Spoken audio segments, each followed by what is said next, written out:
Hi friends, cook and ക്രാഫ്റ്റിൻ്റെ പുതിയൊരു വീഡിയോയിലേക്കും കൂടി എല്ലാവർക്കും സ്വാഗതം. ഞാൻ ഷിബിത സജീവ്. ചെറുപഴവും റവയും വെച്ച് വളരെ ഈസി ആയിട്ട് ഉണ്ടാക്കാൻ പറ്റിയിട്ടുള്ളൊരു ഈവനിങ് സ്നാക്സിൻ്റെ റെസിപ്പി ആയിട്ടാണ് ഞാനിന്ന് വന്നിട്ടുള്ളത്. വീഡിയോയിലേക്ക് പോണതിന് മുന്നേ ഈ ചാനൽ ആദ്യമായിട്ട് കാണുന്നവരുണ്ടെങ്കിൽ താഴെയുള്ള സബ്സ്ക്രൈബ് ബട്ടൺ പ്രസ് ചെയ്യാൻ മറക്കരുത്.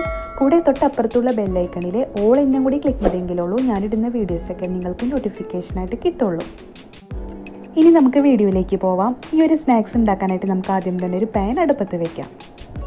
പാൻ ഒന്ന് ചൂടായി വന്നാൽ ഇതിലേക്ക് 1 ടീസ്പൂൺ നെയ്യ് ഒഴിച്ചു കൊടുക്കാം.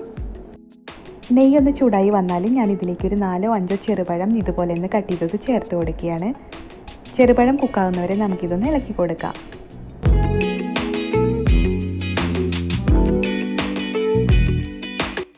ചെറുപഴം ഇവിടെ നല്ലതുപോലെ കുക്കായി വന്നിട്ടുണ്ട്. ഇനി ഇതിലേക്ക് നമുക്ക് 1/2 കപ്പ് തേങ്ങ ഇട്ട് കൊടുക്കാം.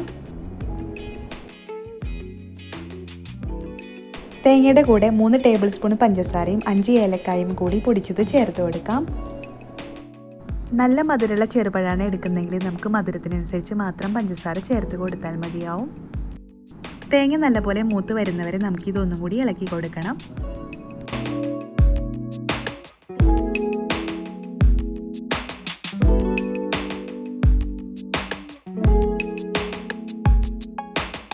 തേങ്ങ ഇവിടെ നല്ലപോലെ കുക്കായി വന്നിട്ടുണ്ട്.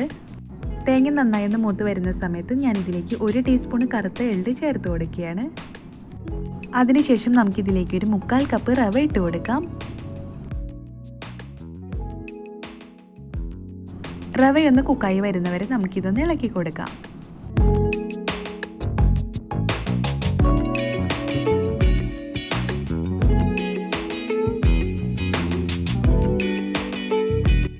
റവ ഇവിടെ നന്നായി കുക്കായി വന്നിട്ടുണ്ട്. ഇനി നമുക്ക് തീ ഓഫ് ചെയ്യാം. ഇതിനി തണുത്തതിന് ശേഷം നല്ലപോലെ ഒന്ന് കുഴച്ചെടുക്കാം. ചപ്പാത്തിയിലേക്കെല്ലാം മാവ് കുഴച്ചെടുക്കുന്ന രീതിയിൽ കുഴച്ചെടുത്താൽ മതിയാവും. കുഴച്ചെടുത്തതിന് ശേഷം നമുക്കിത് ബോൾസാക്കി വെക്കണം. ഈ ഒരു വലുപ്പത്തിൽ വേണം നമുക്കിത് ബോൾസാക്കി എടുക്കാനായിട്ട്. ഇതുപോലെ നമുക്ക് ബാക്കിയുള്ളതും കൂടെ ഉണ്ടാക്കിയെടുക്കണം. അതിനുശേഷം നമുക്കിത് ഫ്രൈ ചെയ്തെടുക്കാനായിട്ട് ഒരു പാനിൽ കുറച്ച് വെളിച്ചെണ്ണ ചൂടാക്കിയെടുക്കാം. എണ്ണ ചൂടായി വന്നതിന് ശേഷം ഞാൻ ഇതിലേക്ക് ഓരോന്നും ഇട്ട് കൊടുക്കുകയാണ്.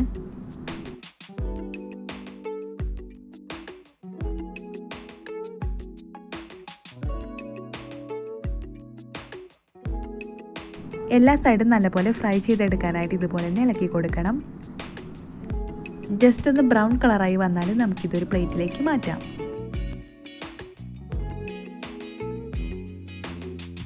ഇതുപോലെ ഇനി നമുക്ക് ബാക്കിയുള്ളതും കൂടെ ഫ്രൈ ചെയ്തെടുക്കാവുന്നതാണ്. വളരെ ഈസി ആയിട്ട് ഉണ്ടാക്കാൻ പറ്റിയിട്ടുള്ള നല്ല ടേസ്റ്റി ആയിട്ടുള്ള ഈ ഒരു സ്നാക്സ് എന്തായാലും വീട്ടിലൊന്ന് ഉണ്ടാക്കി നോക്കണം. എന്നിട്ട് അഭിപ്രായം അറിയിക്കാൻ മറക്കരുത്. ഒപ്പം ഷെയർ ചെയ്യാനും മറക്കരുത്. അടുത്ത നല്ലൊരു റെസിപ്പി ആയിട്ട് വരുന്നവരെ ഇന്നിവിടെ പറഞ്ഞു പോകുന്നത് ഷിബിത സജീവ്. Thank you.